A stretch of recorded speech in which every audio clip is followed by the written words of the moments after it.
भारतीय वास्तुकला धारावाहिक की इस कड़ी में हम भारत में पत्थरों से निर्मित विभिन्न संरचनाओं पर विस्तार से बात करेंगे।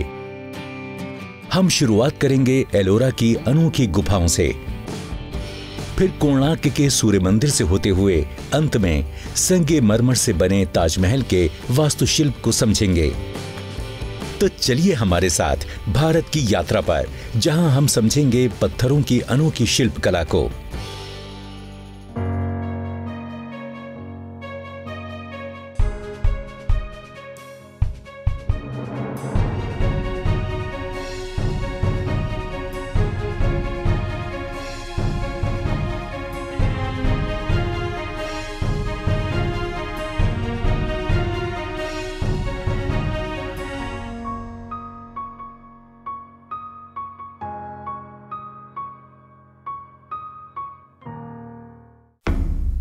भारत में इंसान के कहीं पर भी बसने के शुरुआती सबूत मेसोलिथिक युग के हैं। इन्हें हम प्रागैतिहासिक स्थल भीमबेटका में देख सकते हैं। भीमबेटका मध्य प्रदेश में स्थित एक विश्व विरासत स्थल है। यहां विंध्य पर्वतों की बलुआ पहाड़ियों में 700 से भी अधिक गुफाएं और शैलाश्रय मिले हैं। ये सभी भारत में इंसान के बसने के आरंभिक साक्ष्य हैं।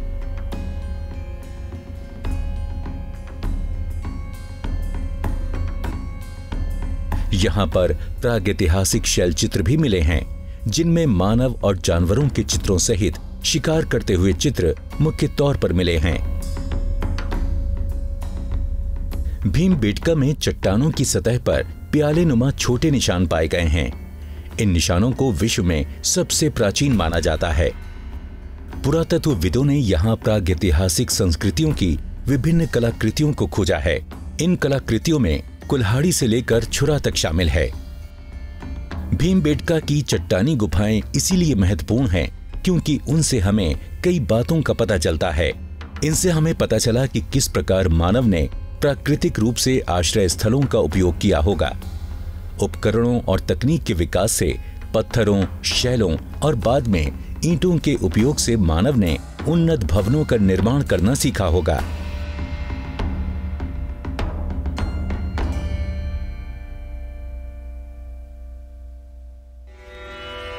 हालांकि भारत में हड़प्पा सभ्यता के बाद किलों के निर्माण में पत्थरों का उपयोग बड़े पैमाने पर किया गया, लेकिन लगभग 2000 साल तक विशाल इमारतों के निर्माण में इनका उपयोग नहीं किया गया। हमें इस बात के कोई साक्ष्य नहीं मिले हैं। फिर भारत में कई स्थानों पर चट्टानों को काटकर अनोखी संरचनाएं बनाई गईं।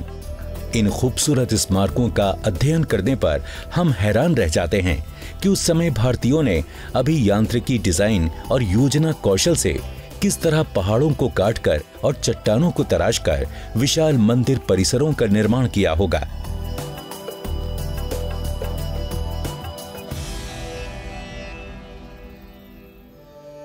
प्राचीन निर्माणकर्ताओं की कलात्मक और तकनीकी प्रतिभा को समझने के लिए अब हम चलते हैं विश्व विरासत स्थल एलोरा की ओर, जो डेक्कन ट्रैप पर है। ये महाराष्ट्र के औरंगाबाद शहर से 29 किलोमीटर की दूरी पर स्थित है। एलोरा गुफाओं को भारतीय चट्टानों को तराशने की स्थापत्य कला का प्रतीक माना जाता है। इनका निर्माण 5वीं से 13वीं सदी के बीच किया गया था। जब हम एलोरा गुफाओं में घूमते हैं तो हम इन गुफाओं के संसाधनों, वास्तुकला तकनीक, कलात्मक कौशल देखकर हैरान रह जाते हैं। उस समय की अनोखी तकनीकों की मदद से बेसाल्टिक चरणोद्री पहाड़ी की चट्टानों को काटकर 34 मंदिरों को बनाया गया होगा। इन गुफाओं में विभिन्न धर्मों के पवित्र मंदिर हैं। यहाँ ब्राह्मणवादी, बौद्ध और जैन धर्म की गुफाएं हैं। हालांकि ये स्पष्ट नहीं है कि इन मंदिरों के संरक्षक कौन थे, लेकिन इन गुफाओं के अभिलेखों से पता चलता है कि राष्ट्रकूट, दंतीदुर्ग राजाओं और कुछ अन्य दानी व्यक्तियों ने इन्हें बनवाया होगा। ऐतिहासिक रूप से इनमें से अनेक स्मारकों का निर्माण एक अन्य राष्ट्रकूट राजा कृष्ण प्रथम द्वारा करवाया गया था। अगर हम दक्षिणी छोर से शुरू करें तो कालक्रम के अनुसार बौद्ध गुफाओं की संख्या 1 से 12 तक है। अधिक जटिल नक्काशीदार ब्राह्मणवादी गुफाएं 13 से लेकर 29 नंबर की हैं। इसके बाद आने वाली जैन गुफाओं की संख्या 30 से 34 तक है। उत्तर की ओर जाने पर गुफाएं अधिक सुस्पष्ट और विशाल होती जाती हैं। एलोरा की सबसे प्राचीन ब्राह्मणवादी गुफा 600 ईस्वी की है। यह समय बौद्ध काल का मध्य युग था। इन बौद्ध गुफाओं को सबसे प्राचीन माना जाता है। साक्ष्य इस ओर इशारा करते हैं कि यह क्षेत्र व्यस्त व्यावसायिक मार्ग दक्षिण पथ पर स्थित था, जो पाटलिपुत्र से प्रतिष्ठान तक उत्तर दक्षिण को जोड़ने वाला एक प्राचीन रास्ता था। इन सभी कारणों को देखते हुए कहा जा सकता है कि एलोरा कलात्मक, धार्मिक और आर्थिक जीवन का एक संपन्न केंद्र था। अब हम जानेंगे कि ये गुफाएं कैसे बनाई गई होंगी। हैरान कर देने वाला तथ्य ये है कि गुफाओं का उत्खनन शीर्ष से आधार की ओर किया गया है। निर्माणकर्ताओं ने पहले छतें बनाई और फिर नीचे के हिस्सों को। यहाँ चट्टानों को बेहद सावधानी से तराशा गया था। इन पहाड़ियों पर ज्वालामुखीय बेसाल्टिक संरचना को डेक्कन ट्रैप नाम से जाना जाता है। आप यहाँ कुछ स्थानों पर लावे के बहाव से बनी नालियों को देख सकते हैं, विशेषकर गुफा नंबर 32 में। बहुत अधिक गर्म होने के कारण इन नालियों का रंग भूरा लाल हो गया है। लावा प्रवाह की प्रकृति और खनिजीय अवयवों की मात्रा के अनुसार चट्टानों के निर्माण और गुणों में अंतर देखा जा सकता है। इसीलिए बारीक कामों की सुंदरता को यहां साफ तौर पर देखा जा सकता है। निर्माणकर्ताओं ने उन स्थानों को चुना जो मूर्तियों को तराशने और चट्टानों की कटाई के लिए आदर्श थे।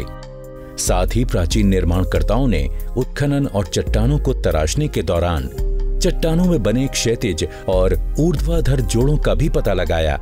इस काम के लिए बेसाल्टिक चट्टान उपयुक्त थी।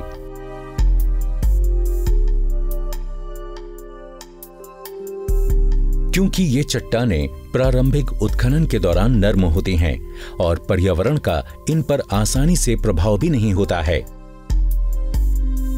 वास्तव में उस समय बनाए गए उपकरण और विकसित तकनीकें आज भी उपयोगी हैं। इन तकनीकों का उपयोग आज भी अजंता की गुफाओं के संरक्षण में हो रहा है।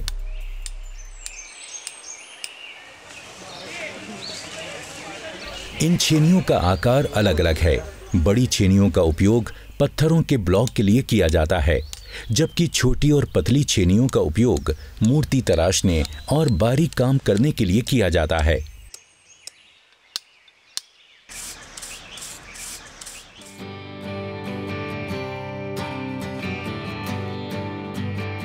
इस पहाड़ी से कई जलधाराएं निकलती हैं, जिनमें एला गंगा प्रमुख है, जो शिव नदी में मिलती है। शिव गोदावरी की मुख्य सहायक नदी है।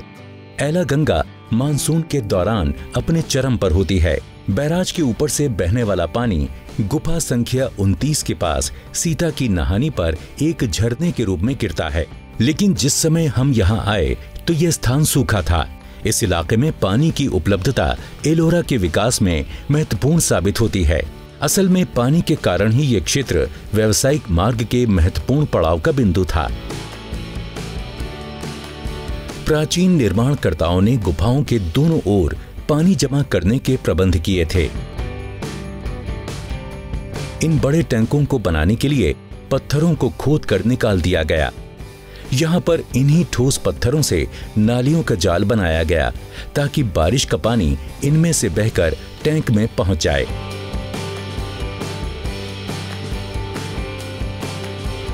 ये बारिश के पानी का जल संरक्षण करने जैसा ही था, जो आज के समय में बेहद जरूरी हो गया है। यहां बनी आश्चर्यजनक संरचनाओं में से एक है कैलाशनाथ मंदिर। इसे 8वीं सदी में बनाया गया था। इसे बनने में 100 साल लगे। इसे एक ही चट्टान को काटकर बनाया गया था। पूरे एलोरा में पत्थरों पर लोहे की छेनियों के निशान देखे जा सकते हैं। ये 30 मीटर ऊंचा, 45 मीटर चौड़ा और 85 मीटर गहरा है, जो एथेन के पार्थेनॉन से लगभग दुगनी जगह में बना है। इस मंदिर को तीनों तरफ से पहाड़ियों से घिरी एक विशाल चट्टान को 3 विशाल खाइयों को तराश कर बनाया गया। मंदिर की बाहरी दीवार काफी चौड़ी है और इसमें लंबवत अनेक कक्ष बने हैं, जिन पर नृत्य करते शिव और गरुड़ पर सवार विष्णु की मूर्तियां बनी हैं। कैलाश मंदिर की स्थापत्य कला की जटिलता को समझने के लिए इसकी वास्तुकला को समझना बहुत जरूरी है।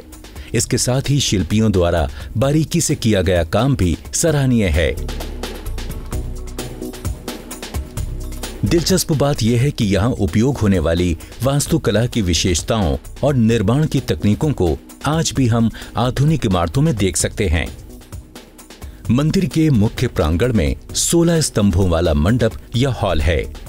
एक नंदी मंडप है और एक गोपुर है जिसे मंदिर के शीर्ष पर बनाया गया है। ये सभी एक ही चट्टान से निर्मित पुलों से जुड़े हैं। इस एकल चट्टान में कहीं एक भी जोड़ नहीं है।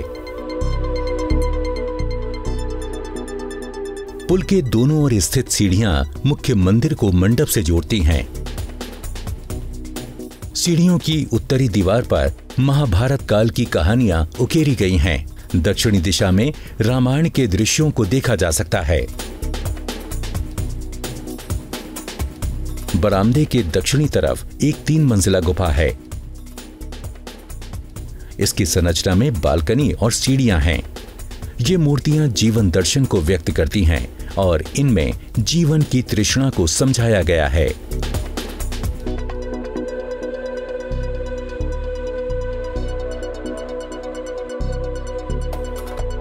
इस मंदिर में विश्व की सबसे बड़ी कैंटिलीवर्ड पत्थरों की छत है। इस मंदिर के बाहरी हिस्से में चट्टानों पर उकेरी गई सैकड़ों मूर्तियां हैं। शुरुआत में पूरे मंदिर पर सफेद प्लास्टर था। ऐसे प्लास्टर से ये बर्फ से ढके रहने वाले कैलाश पर्वत के समान दिखाई देता था। एलोरा गुफाओं में वैसे ही कई सुंदर चित्र भी हैं, जैसे कि अजंता की गुफाओं में हैं। भारतीय पुरातत्व सर्वेक्षण को एक ही गुफा में एक से अधिक परतों वाले चित्र भी मिले हैं।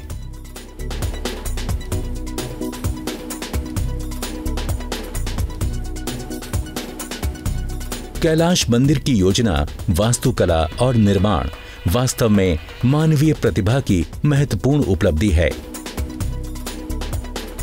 तो चलिए अगले पड़ाव पर जाने से पहले कुछ देर हम छेनी की इस अनोखी संरचना का आनंद उठाते हैं।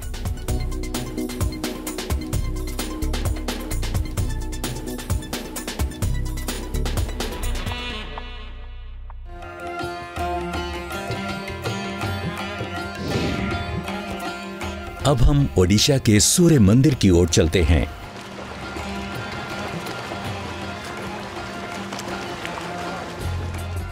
इस मंदिर का निर्माण 1250 ईस्वी में राजा नरसिंह देव ने करवाया था। मंदिर की बनावट बहुत ही विशेष है।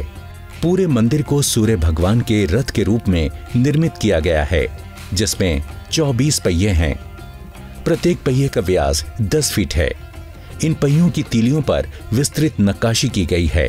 प्रत्येक पहिया एक पखवाड़े का प्रतीक है। मंदिर को 7 घोड़े खींच रहे हैं। 2 पहरेदार शेर हाथियों पर हमला करते हुए द्वार पर स्थित हैं। आरंभ में इस मंदिर को 3 हिस्सों में बनाया गया था। विशाल सर्पिलाकार दोहरे शीर्ष वाला गर्भगृह, पिरामिड जैसी छत वाला जगमोहन और एक नाट्य मंडप इसके 3 मुख्य हिस्से हैं। आज इस मंदिर के शिखर लुप्त हो चुके हैं। त्रुटि रहित अनुपात और प्रभावशाली आयामों के साथ जगमोहन और नाट्य मंडल अभी भी बचे हुए हैं। ये उस समय के वैज्ञानिक और वास्तुकला के विकास का प्रमाण हैं। ये मंदिर काल चक्र का प्रतीक है, जो सूर्य देवता के प्रतीक से हमें जोड़ता है। 7 घोड़े जो सूर्य मंदिर को सुबह की ओर पूर्वी दिशा से खींचते हैं, ये सप्ताह के 7 दिनों के प्रतीक हैं। रथ के 12 पहिए साल के 12 महीनों को दर्शाते हैं। दूसरी दिलचस्प बात यह है कि ये साधारण पहिए नहीं, बल्कि सूर्य घड़ी भी हैं। कोई भी केवल पहियों की छाया को देखकर सही समय का अंदाजा लगा सकता है। चलिए देखते हैं ऐसा कैसे होता है।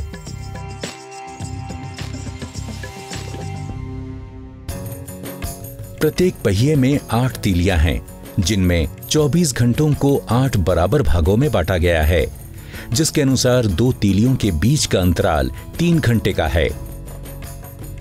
इस प्रकार कुल 8 लघु तीलियां हैं। प्रत्येक तीली 90 मिनट को दर्शाती है। पहियों के किनारों को छोटे मनकों से चिन्हित किया गया है। बड़ी और छोटी तीलियों के बीच 30 मनके हैं। अगर 90 मिनट को 30 से विभाजित करते हैं तो हमें प्रत्येक मनके का मान मिलता है 3 मिनट। ये मनके काफी बड़े हैं, जिससे मनके के मध्य में या फिर मनके के किनारों पर पड़ने वाली छाया को देखा जा सकता है। इससे हम आगे भी समय को सटीकता से माप सकते हैं। आइए अब इस तकनीक को विस्तार से समझते हैं।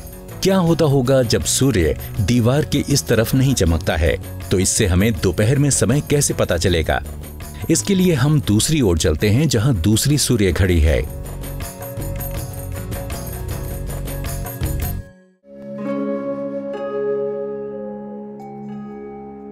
इस मंदिर को 1200 कारीगरों ने 12 सालों में बनाया। साक्ष्यों से पता चलता है कि 3 विभिन्न प्रकार के पत्थरों का उपयोग इस मंदिर के निर्माण में हुआ है। कॉन्डलाइट एक तरह की रूपांतरित चट्टानें हैं, जिन्हें मंदिर के बड़े भाग में उपयोग किया गया था। क्लोराइट, इसका उपयोग दरवाजों और कुछ मूर्तियों में किया गया था, और लेटेराइट का उपयोग मंदिर के अंदरूनी हिस्सों, नींव, सीढ़ियों और मंच के केंद्र में किया गया था। पत्थरों को सुचारू रूप से एक दूसरे के ऊपर क्षैतिज रखा गया है और इन्हें आपस में लोहे की क्रैम्स और गिट्टियों से जोड़ा गया है। कारीगरी इतनी बेहतरीन की गई है कि ये जोड़ आसानी से दिखाई नहीं देते। जोड़ लगने के बाद ही इन पर डिजाइन उकेरा गया था। इस मंदिर की एक और खासियत है, प्रत्येक 2 पत्थरों के बीच लोहे की एक प्लेट लगाई गई है। मंदिर की ऊंची मंजिलों के निर्माण के लिए लोहे के भारी बीमों का उपयोग किया गया था। मंदिर के ढहने की कई धारणाएं प्रचलित हैं। एक धारणा के अनुसार कोणार्क मंदिर इसलिए गिरा क्योंकि यह पूर्ण नहीं था। इसके अलावा वास्तुकला दोषों को भी इसके लिए जिम्मेदार माना जाता है। लेकिन मंदिर का जितना हिस्सा बचा है वो भारत की बेहतरीन स्थापत्य कला का उदाहरण है।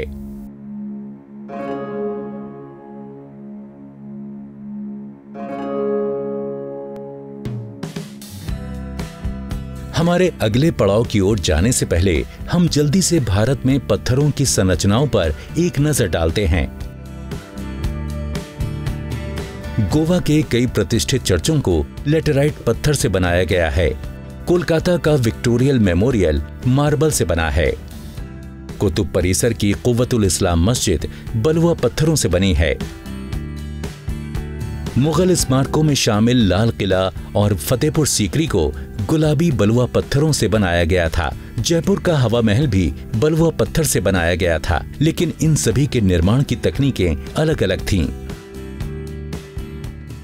अनेक इमारतों को दूसरी अन्य सामग्रियों जैसे ईंटों और पत्थरों से बनाया गया था, जैसे कि सांची का महान स्तूप। ये अर्धगोलीय केंद्रीय संरचना ईंटों से निर्मित थी। यहाँ बुद्ध की निशानियों को रखा गया था। उसके बाद इस संरचना पर पत्थर लगाए गए। इसे पहली एवं दूसरी सदी में विस्तारित किया गया। ब्रिटिश औपनिवेशिक काल के दौरान भारत में बनी अनेक इमारतों को इसी प्रकार पत्थरों से मढ़कर बनाया गया है।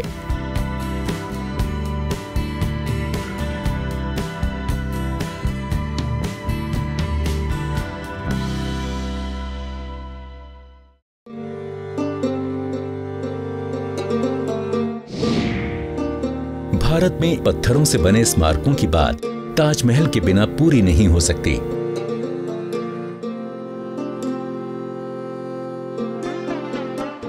चलिए हम देश या शायद विश्व के इस सबसे प्रसिद्ध स्मारक को समझते हैं। हम इसके कुछ विशेष पहलुओं को समझेंगे। इस मकबरे को तकरीबन 22,000 श्रमिकों की मेहनत से बनाया गया था। इसे पूरा बनने में 17 साल लगे। यह स्मारक सन 1648 में बनकर तैयार हुआ।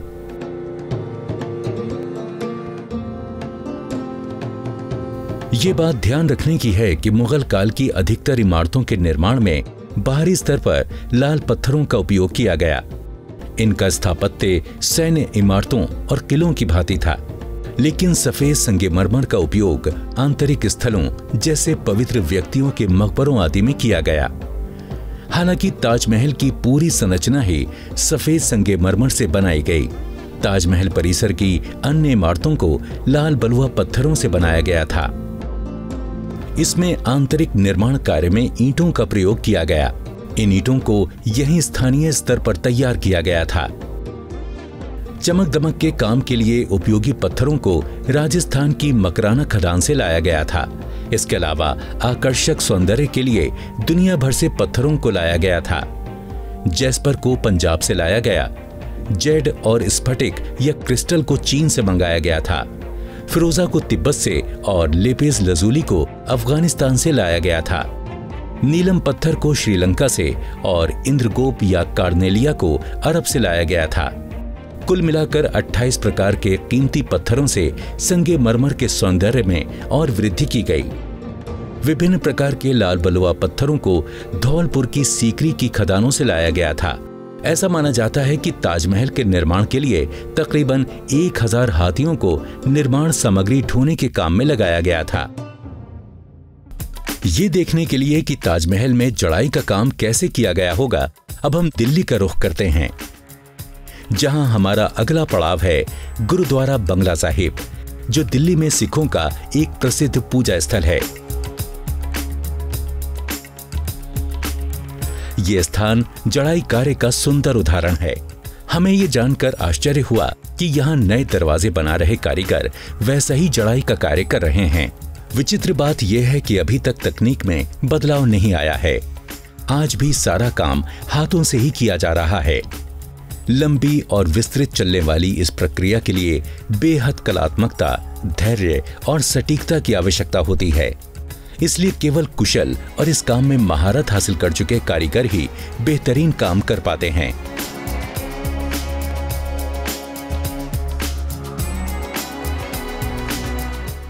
चलिए कुछ मिनट हम उन स्मारकों के महत्व के बारे में सोचें जिन्हें हमने इस एपिसोड में देखा है।